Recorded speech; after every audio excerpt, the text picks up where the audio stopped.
나는 누구인가? 또 나는 어디서 왔고 어디를 향해 가고 있는가? 그러니까 이런 질문들을 그 정체성과 관련된 질문이라 그렇게 말합니다. 박선웅 교수가 쓴 정체성의 심리학, 이 제목의 책을 보니까요, 그 정체성에 대해서 이렇게 설명합니다. 정체성이란 자신에게 중요한 것이 무엇이고 의미 있는 일이 무엇인지를 이해하고 이를 바탕으로 삶의 방향에 대해 결단을 내린 정도를 의미한다. 그렇게 그 정체성에 대해서 정의를 하고는 이 정체성이 잘 정립된 사람들이 어떤 사람들인가, 그들의 특징에 대해서 설명을 하는데요, 굉장히 흥미로웠습니다. 그 저자가 말하는 정체성이 잘 형성된 사람 첫 번째 특징이 뭐냐 하니까, 이런 사람들은 이 영혼의 엑스레이 사진을 가지고 있는 특징이 있다. 굉장히 그 의미 있는 이야기 아닙니까? 엑스레이 사진이라는 표현이 말해주듯이 이 정체성 정립이 잘 된 사람은 겉으로 보여지는 껍데기가 아니라 그 내면의 중요함, 그러니까 자기 삶의 가치와 의미 부여가 잘 되어 있는 특징이 있다. 이걸 영혼의 엑스레이 사진으로 그렇게 표현을 했고요. 그런가 하면은 또 하나, 이 정체성 정립이 잘 되어 있는 사람들은 자기 삶의 목적지가 찍힌 내비게이션을 갖춘 사람이다. 이 표현도 되게 흥미롭지 않습니까? 이 초행길 인생인데 이 정체성 정립이 잘 된 사람은 자기가 나아가야 할 방향을 정확하게 알고 있다는 거예요. 그래서 이게 내비게이션이 장착이 되어 있는 그런 인생이다. 이런 설명을 하면서 그 책에서 그 수상록을 쓴 몽테뉴의 말을 인용하는데요, 저는 이 한마디가 굉장히 저에게 울림이 됐습니다. 화면으로도 이걸 좀 올려달라 그랬는데요, 몽테뉴가 한 말입니다. 목적지가 없는 사공에게는 어떤 바람도 순풍이 아니다. 무슨 뜻입니까? 아니, 그 사람이 가고자 하는 방향이 정해져야 자기가 맞닥뜨리는 게 이게 만남의 축복인지 이게 인생의 방해가 되는지 아는 거 아닙니까? 이 목적지가 없는 사공에게는 어떤 바람도 순풍이 아니다. 지금 막 인터넷으로 쏟아져 들어오는 그 정보들이 이게 내게 이게 유익한 건지 이게 내게 쓰레기 같은 건지 이것이 판가름 나려면 내 방향이 정해져야 된다는 거예요. 오늘 이 시대가 막 이 정보의 홍수인데 잘못하면 여기 빠져 죽습니다. 이 몽테뉴가 조언하는 이 메시지, 목적지가 없는 사공에게는 어떤 바람도 순풍이 아니다. 그래서 우리가 어떤 바람을 유익하게 사모하고 어떤 바람을 탓하기 전에 인생의 방향이 먼저 목적지가 정해져야 된다는 겁니다. 오늘 저는 여러분에게 이런 질문을 드리고 싶네요. 여러분에게는 이 내면의 아름다움을 잘 정리할 수 있는 영혼의 엑스레이 사진이 있습니까? 여러분에게는 이 초행길 이생길에 혼미하지 않는 인생의 내비게이션이 장착되어 있습니까? 이 인생이 뭐 그냥 뭐 열심히 하긴 하는데 막 우왕좌왕 여기 갔다 저기 갔다 그러면 그건 정말 그 시편에 나오는 바람에 나는 겨와 같은 어리석은 모습 아니겠습니까? 유언정 원장님이라고요, 혼자 잘해주고 상처받지 마라, 또 상처받지 않고 끝까지 사랑하기, 이런 책을 쓴 정신과 의사가 있는데요, 이분은 독실한 크리스찬 의사세요. 이분이 쓴 책을 보고 또 강의를 듣다 보니까 이분도 건강한 정체성을 갖는 것의 중요함을 되게 강조하는데요, 참 이분이 귀해요. 이분이 이제 정신과 병원을 개원하고 보니까 너무 많은 사람들이 과거의 상처에 매몰돼서 허덕이고 있고 너무 많은 사람들이 인생의 어두운 밤을 보내고 있더라는 겁니다. 가슴 아픈 건 예수 믿는 사람도 예외가 아니더라는 겁니다. 왜 이런 혼미한 인생을 거칠 수밖에 없는가 이분이 정리하기를, 왜 그러냐, 그 예수 믿는 사람으로서의 이 정체성이 정립되지 않아서 그렇다.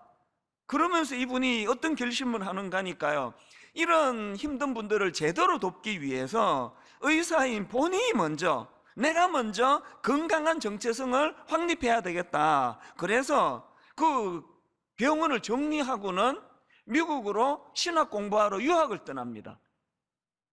야, 이 참 의사로서 이 정도 소명의식이 있다면 이거 너무 귀한 분 아닙니까? 그런 결단을 내리고 미국으로 유학을 떠나는데요. 중요한 건 그 다음이에요. 제가 이분이 쓴 책을 읽다 보니까 그 저자 소개란에 이런 글이 있었습니다. 개원한 병원이 자리 잡기 시작했을 때 신학 공부를 위해 미국으로 훌쩍 떠났다. 하지만 광야 같은 그곳에서 지식은 해답이 되지 못했고, 그래서 갈급함만 더해갈 무렵, 그 다음 들어보세요. 광야 같은 그곳에서 지식은 해답이 되지 못했고, 그래서 갈급함만 더해갈 무렵 하나님의 말씀을 통해 자신의 정체성과 사명을 깨닫게 되었다. 유학 갈 필요가 없었네요. 이 말씀이 인생의 영적인 내비게이션도 마련해주고, 이 말씀이 내 내면의 건강함을 보여주는 영적인 엑스레이 사진도 제공해 준다는 거예요.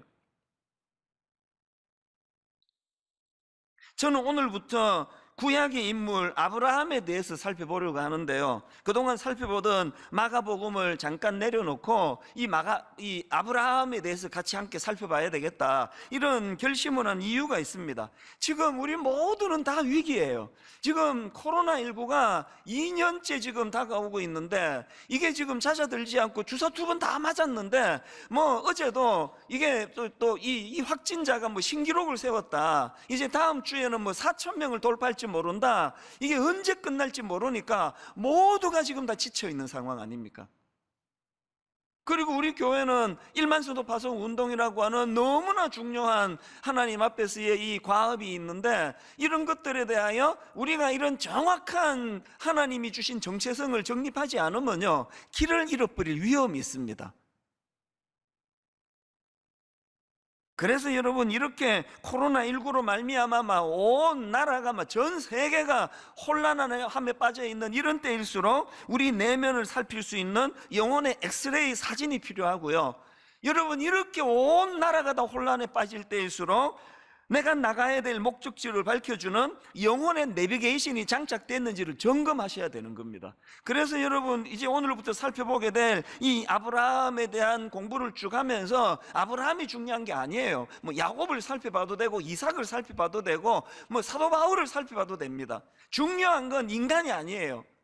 그 혼미한 아브라함에게 갈 바를 가르쳐 주시고 그에게 영적인 내비게이션을 장착해 주시는 건강한 내면을 가져다 주시는 하나님이 중요하시. 하나님, 이 하나님이 어떻게 인도하시는가, 이런 중심을 가지고 아브라함에 대해 살펴보려고 하는데요. 오늘은 그 첫째 시간으로 창세기 12장 1절에 나온 이 한마디요. 여호와께서 아브라함에게 이르시되 너는 너의 고향과 친척과 아버지의 집을 떠나 내가 너에게 보여줄 땅으로 가라. 이제 앞으로 이 부분들 다 분석해 가겠지만 오늘은 이 짧은 이 한마디, 여호와께서 아브라함에게 이르시되, 지난 여름 내내 제가 이 말씀을 묵상하면서 얼마나 큰 은혜를 받은지 모릅니다. 여러분이 짧은 한마디, 여호와께서 아브라함에게 이르시되, 이 짧은 한마디가 아브라함의 삶에 얼마나 깊은 영향을 미쳤는가, 이걸 좀 살펴보자는 거예요. 앞에서 그 유원정 원장님이 갈급한 마음으로 미국으로 유학을 떠났지만 신학 공부를 통해서도, 유명한 신학과 교수님을 통해서도 얻지 못했던 내 자신의 정체성과 사명에 대하여 하나님의 말씀이 그것을 깨닫게 해주셨다. 그래서 저는요, 요 제 원고에 빨간 글씨로 여호와께서 이찬수 목사에게 이르시되, 아브라함 이름을 쏙 빼고 제 이름을 넣어서 지금 묵상을 했거든요. 이제 이 아브라함에 대해 살펴보는 동안에 여러분 모두가 다 이런 욕심을 좀 내시면 좋겠습니다. 왜 아브라함만 그래? 여호와의 말씀이 이찬수 목사에게 이르시되, 여호와께서 어느 권사에게 이르시되, 여호와께서 어느 집사에게 이르시되, 청년에게 이르시되, 모두가 이런 마음의 소원을 가지고 미국 유학까지 갈 정도로 갈급했던 그 원장님이지만, 그런데 하나님의 말씀이 그에게 임하니까 내 이 정체성과 소명이 다 정리가 되더라. 이 부러운 일들이 여러분에게도 저에게도 그대로 일어나게 되기를 바랍니다. 이 소원이 우리에게 필요한 거예요. 그래서 오늘 첫 시간에 이 창세기 12장 1절에 나오는 여호와께서 아브라함에게 이르시되, 이 말씀에 대해 살펴보려고 하는데요, 저는 이 한마디에 담겨져 있는 파워, 이 힘, 그래서 여호와께서 아브라함에게 이르시되, 이 말씀에 담겨져 있는 두 가지 파워, 힘에 대해서 말씀을 드리고 싶은데요, 첫 번째 여호와께서 아브라함에게 이르시되가 주는 파워, 힘, 어떤 게 있습니까? 첫째, 혼란과 무질서를 잠재워주는 힘이 있다는 겁니다. 보통 아브라함 이야기 그러면 그거 창세기 12장부터 시작되지, 이렇게 생각하는 분이 많으시지만, 여러분 사실은요, 아브라함 이야기에서 빼놓으면 큰일 나는 게 오늘 보면 창세기 11장입니다 11장 27절부터 이거를 빼놓고 아브라함을 먼저 들어갈 수가 없습니다. 왜 그러냐? 제 의미를 제가 가르쳐 드릴게요. 자, 창세기 11장 27절, 데라의 족보는 이러하니라. 데라는 아브라함의 아버지거든요. 그러니까 데라의 족보는 이러하니라, 이게 또 아브라함의 족보. 저는 이 데라의 족보, 아브라함의 족보를 읽으면서 마음이 너무 슬퍼요. 인간의 한계를 저는 여기서 발견을 합니다. 자, 그 뭔 소리냐? 자, 먼저 창세기 11장 27절 28절입니다 데라의 족보는 이러하니라. 데라는 아브라함과 나홀과 하란을 낳고 하란은 롯을 낳았으며, 하란은 그 아비 데라보다 먼저 고향 갈대아인의 우르에서 죽었더라. 인간 족보의 역사에 첫 번째 나오는 게 너무 가슴이 아파요. 아버지보다 먼저 죽은 자식.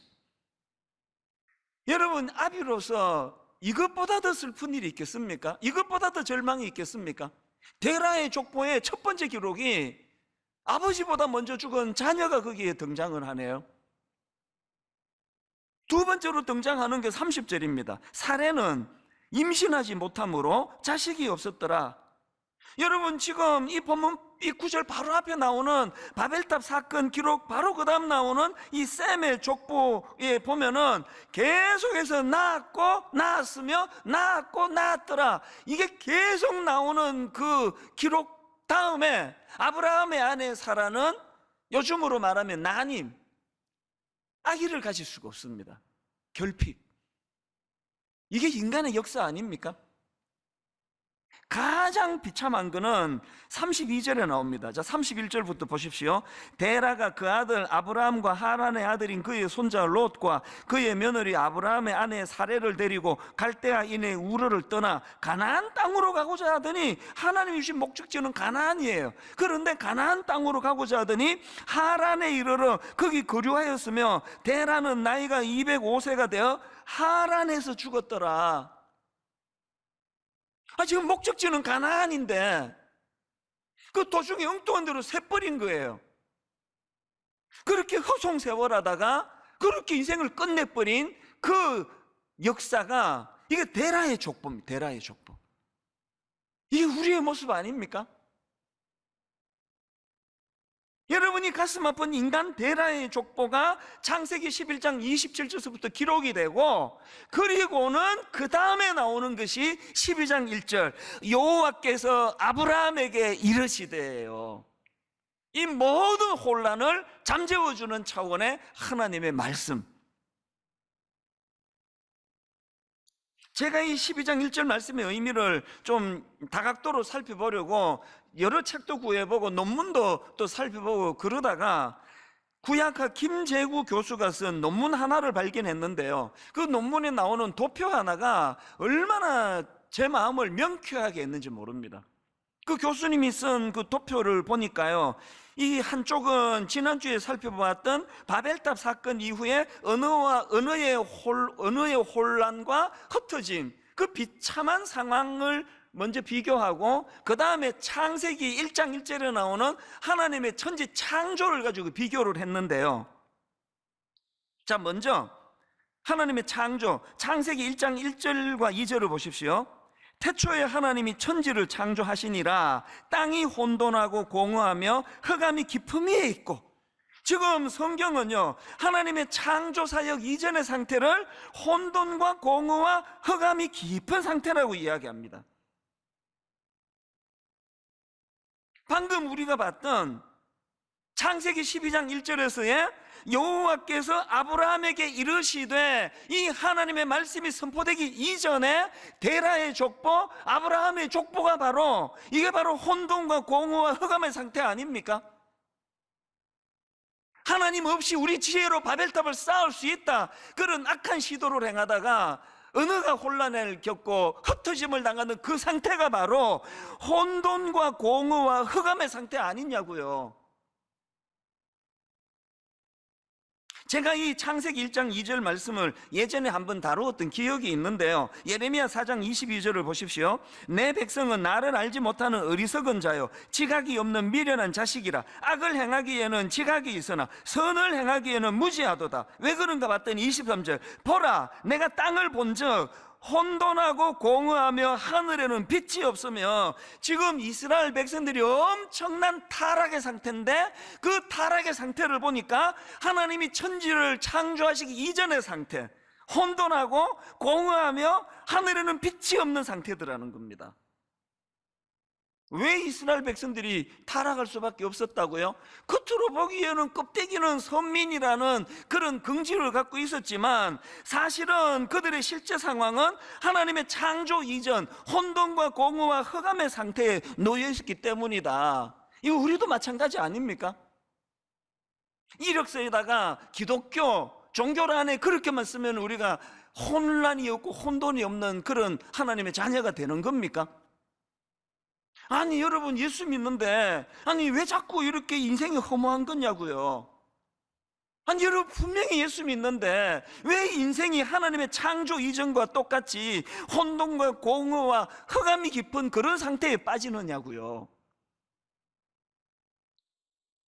체리 힐이 쓴 공허함이라는 그 책에 나오는 이 표현이요, 이 땅을 살아가는 우리 인생에게 불쑥불쑥 찾아오는 불청객이 두 가지가 있는데, 하나는 감기고 또 하나는 공허함이다.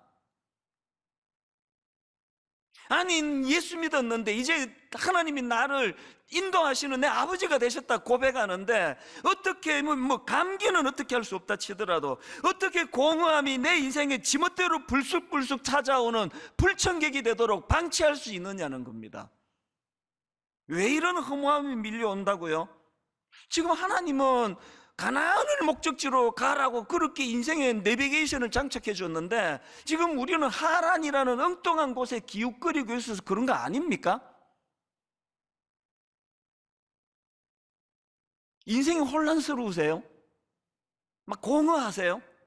지금이야말로 창세기 12장 1절 말씀이 들려줘야 될 때입니다. 여호와께서 누구누구에게 이르시되. 근데 여기서 한 가지 흥미로운 게 있는데요, 자 다시 이제 그 천지를 창조하시던 창세기 1장으로 가시는데요, 자 창세기 1장 3절입니다. 하나님이 이르시되 빛이 있으라 하시니 빛이 있었고. 여러분 여기에요, 하나님이 이르시되 빛이 있으라 하시니 빛이 있어, 하나님의 창조 사역이 시작이 됐는데, 여기 나오는 하나님이 이르시되 할 때 이르시되가 히브리어로 아마르예요.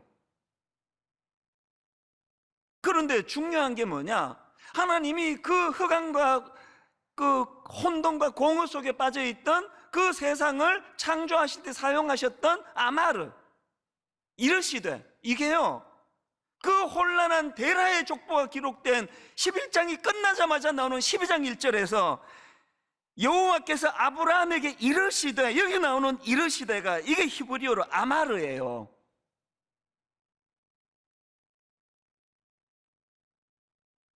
바벨탑 사건 이후로 인간들이 겪었던 언어의 혼돈과 흩어짐이라는 혼란스러운 상황을 잠재울 수 있는 능력도 하나님의 말씀이고, 아브라함의 아버지 데라의 족보에 나오는 그 혼란스러운 상황을 잠재우는 능력도, 이것도 하나님의 아마르가 있을 때 가능하다는 겁니다. 다시 묻습니다. 혼란스러우세요? 사는 게? 막 어디가 길인지 모르시겠습니까? 감기하고 더불어 막 수시로 찾아오는 게 내 마음의 어떤 공허함입니까?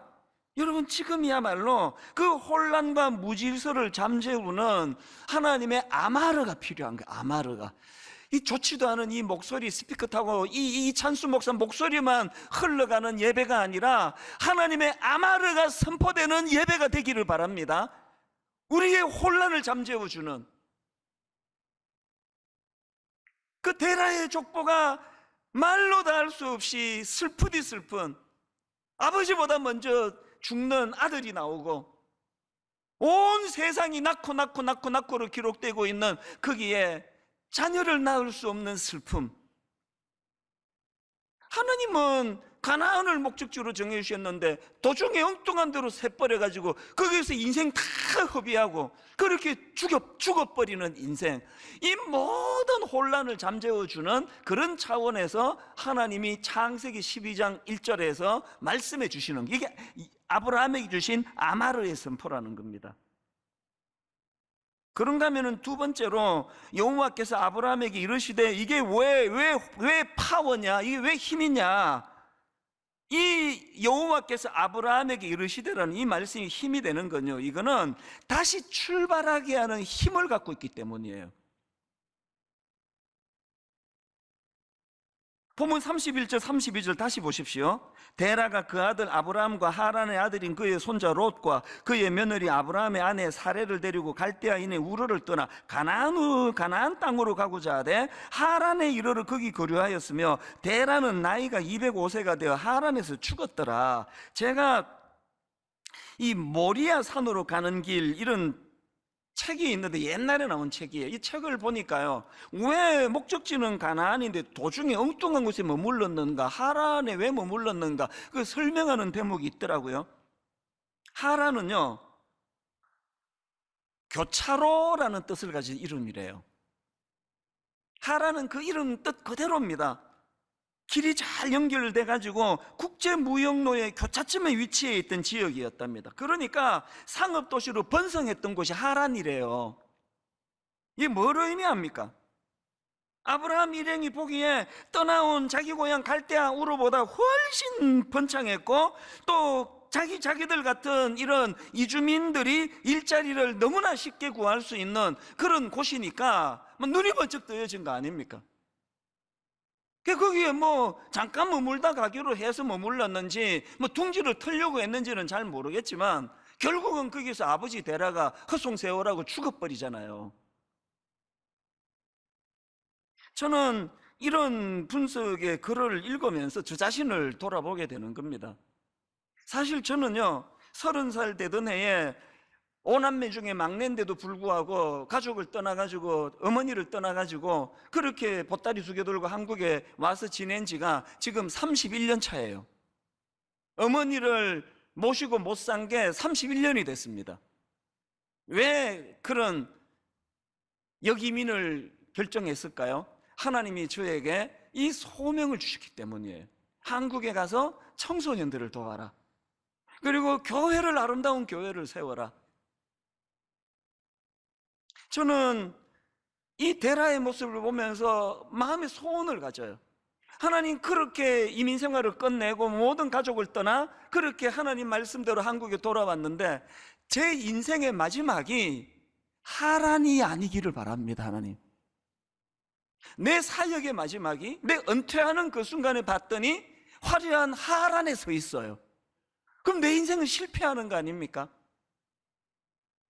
하나님, 내 인생의 마지막이, 하나님, 내 목회의 마지막이 가나안의 위치에 있기를 바랍니다. 근데 여러분, 여기서 중요한 게 하나 있는데요, 지금 창세기 12장 1절을 살펴보고 있는데 여기에서의 부르심은요, 두 번째 부르심이라는 거예요. 이게 굉장히 중요한 포인트인데요. 자, 사도행전 7장 2절부터 한번 4절까지 보십시오.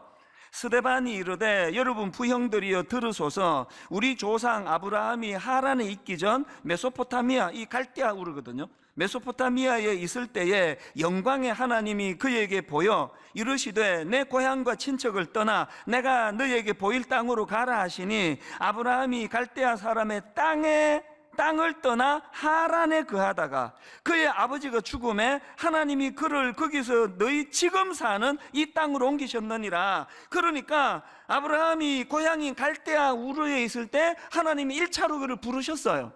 그 부르심에 순종해서 목적지를 향해 나가다가 도중에 하란이라는 화려한 도시에서 그냥 거기에 머물러 있게 됐습니다. 그랬더니 12장 1절에서 하나님이 2차로 그를 부르시는 거예요. 너 뭐하니 지금 거기서? 그래서 다시 목적지를 향해 가나안을 향해 나가게 되는 게 그게 12장 1절입니다. 이 말씀이 저에게 왜 중요한 의미를 가져다 주는지 아십니까? 여러분, 제가 앞에서 말씀드렸잖아요. 제가 이민 생활을 끝내고 저 혼자서 가족을 떠나 한국으로 돌아올 때 저의 목적지는, 하나님이 지정하신 목적지는 가나안이에요. 그랬는데 여러분, 분당 우리 교회를 개척하고 처음에는요, 이렇게 큰 교회는 꿈꾸지도 않았고 원하는 바도 아니었습니다. 그래서 옥하는 목사님이 100%를 물질적으로 경제적으로 지원해 주는 분리개척 1호로 정해 주셨음에도 불구하고, 백지 수표를 주셨음에도 불구하고 70평짜리 엘리베이터도 없는 상가 4층에다가 얻은 거 아닙니까? 그래서 옥 목사님께 그 견적서를 드리니까, 아니 왜 이것밖에 청구를 안 했어? 그러셨어요. 엘리베이터도 없는 상가 4층에 그 70평짜리에, 그 70평이면 뭐 어느 만한지 여러분 짐작도 못 하실 거예요. 거기에 무슨 뭐 화장실 내고 복도 내고 주일학교 내면 그 뭐 어른들 모이는 공간이고 몇 명 모이겠냐고요. 그렇게 시작을 했는데 인근 교회에서 맞고 뭐 또 이렇게 흘러 여기까지 왔다가 정신 차리고 보니까 분당 우리 교회 대형 교회가 돼 있네요. 제가 뭐가 두려운지 아십니까? 내가 은퇴할 때 목적지가 가나안이어야 되는데 내가 발을 딛고 있는 게 지금 분당 우리 교회가 저에게 너무나 화려한 하란이 돼버린 거 아닙니까? 너무 좋은 분들이 막 구름대처럼 몰려드시죠? 우리 교역자들 하나같이 너무너무 인격적이고 좋은 교역자들이죠? 막 여기서 뭐 마음만 먹으면 못하는 일이 없습니다. 뭐든지 뭐 마음 먹은 대로 다 할 수 있는 이곳이 혹시라도 저에게 이 화려한 하란이 아닌가? 그래서 제가 젊은 시절에 꿈꾸었던 가나안을 향한 꿈을 지금 잊어버리고 여기서 지금 여기가 좋사오니 나 대형교회 목사인데 이러고 있으면 내 인생은 대라가 되는 게, 대라가. 그래서 두려운 겁니다. 여러분, 우리 젊은 시절 기억하시지 않습니까? 대학교 다닐 때 그 캠퍼스를 바라보면서 꿈을 꾸고 그 캠퍼스의 복음화를 위하여 눈물을 흘리며 기도하고, 참 가난한 별 볼 일 없던 그 대학교 1학년 2학년 시절에 그 술을 못 마시니까 콜라 페트병 이런 거 몇 개 사놓고 밤을 새면서 그 콜라 마시고 과자 집어 먹으면서 정말 꿈을 꾸었던 시절이 있잖아요. 그때 제가 소속된 SFC라는 그 학생신앙운동 그 단체에서 SFC 강령 이 다 외우게 했는데요, 요즘도 가끔씩 대내입니다. SFC 강령, 우리는 개혁주의 신앙과 생활을 확립하여 세상의 빛과 소금이 됨을 우리의 목적으로 한다. 우리의 사명은 다한 것 같다. 개혁주의 신앙의 대한교회 건설과 국가와 학원의 복음화, 개혁주의 신앙의 세계교회 건설과 세계의 복음화, 그리고 하나님 중심, 성경 중심, 교회 중심을 되뇌었던 그 젊은 시절이 있는데, 대형교회 목사가 돼가지고 이 화려한 분당 우리 교회가 저에게 화려한 하란이 되어서 여기에 내가 지금 머물고 있는 건 아닌가, 그 두려움이 있어서 이 강령을 자꾸 외우는 거거든요. 여러분은 어떠십니까? 여러분 그런 꿈꾸던 시절이 있으셨잖아요. 여러분 그런 때가 있지 않으셨냐고요. 그 어린애가 고등부 수련회 가서 눈물을 흘리면서 세상의 그 어린 중학교애가 타락한 우리 대한민국을 위해 기도하자 그랬을 때 땅을 치면서 이 땅을 회복시켜 달라고 기도하던 그런 시절이 있으셨잖아요. 저도 기억이 생생합니다. 어쩌다가 목적지를 잃어버리고 화려한 하란에 머물게 되셨느냐고요. 여러분 지금이야말로 저와 여러분이 두 번째 부르심이 필요합니다. 하나님의 두 번째 부르심. 최근에 우리 교회에서 청소년 사역만 하던 목사님이 전라도 광주에 있는 조그만한 교회로 부임을 해갔습니다. 제 기억으로 한 70명, 80명 모이는 아담한 교회인데요, 의외였습니다. 이 목사님이 저한테 오더니 전라도 광주에 이런 교회에서 청빙이 왔는데 거기로 가려고 합니다. 그렇게 저한테 상담을 하러 왔어요. 제가 진지하게 말했습니다. 왜 이렇게 서두르냐고. 아니 지금 교구 사역도 안 해보고 중등부만 하다. 저도 그런 입장인데 사실은 저도 뭐 그렇게 어른 목회도 안 해보고 개척을 했긴 한데 당신은 안 그러면 좋겠다. 그래서 제가 진지하게 숙제를 줬어요. 아내와 함께 정말 하나님의 뜻을 구하는 기도를 드려봐라. 하나님의 응답이 있으면 그때 나한테 다시 오라고. 그랬더니요, 이 목사님이 며칠 뒤에 왔어요 저한테. 그러면서 고백하기를, 사실은 목사님, 그 광주에 있는 그 교회가 청빙을 해서 제가 가는 게 아니고요, 바로 그 이전서부터 마음에 갈급함이 생겼어요. 그래서 아내와 함께 기도하고 있었대. 무슨 기도했느냐?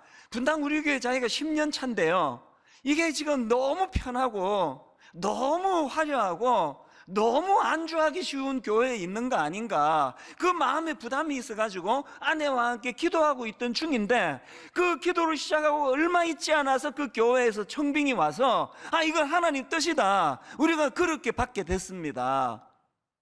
제가 그 자리에서 축복하며 허락을 했습니다.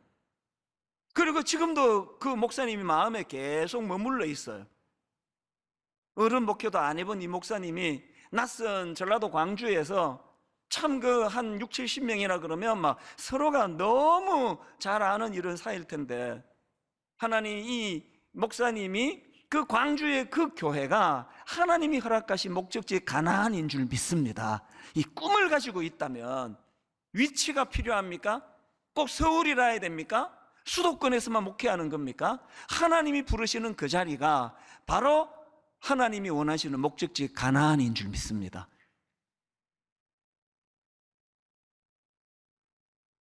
얼마 전에 대구로 부임해 간 그 목사님도 마찬가지예요. 제가 내부 15명, 외부 15명 할 때 15명을 뽑았으면 이 목사님 이름이 들어갔죠. 그러나 제가 함부로 할 수 없으니까 전체 교역자들에게 1년에 걸쳐가지고 5번에 걸쳐서 10명씩 후보자 이름을 기도하면서 써내라고 그렇게 결정이 됐더니, 이게 사실은 좀 공정하지 못하잖아요. 청년부 오래 하고 있고 그러면 잘 몰라요 서로가. 당연히 교구 사역 오래 한 사람 위주로 그렇게 발탁이 될 수 있으니까, 이분이 나이로 보나 경력으로 보나 영성으로 보나 당연히 15명 안에 들어가야 되는데, 내가 너무 마음이 아팠습니다. 이름이 빠져 있는 거예요. 그런데 내가 깜짝 놀랐던 건 이분의 진가를요, 그 다음에 알게 된 겁니다. 하나도 흔들리지 않고 하는 이야기가, 목사님 하나님의 뜻인데 진짜 기도해야 되는 건 15명 안에 들어간 그 목사님들입니다. 얼마나 양상이 복잡해지겠냐고 기도하겠다고. 그래서 제가 대구에 그 교회 청빙 공고가 청빙했을 때 제가 자신 있게 이 목사님을 내가 추천한 거예요. 한 번씩 연락이 와요.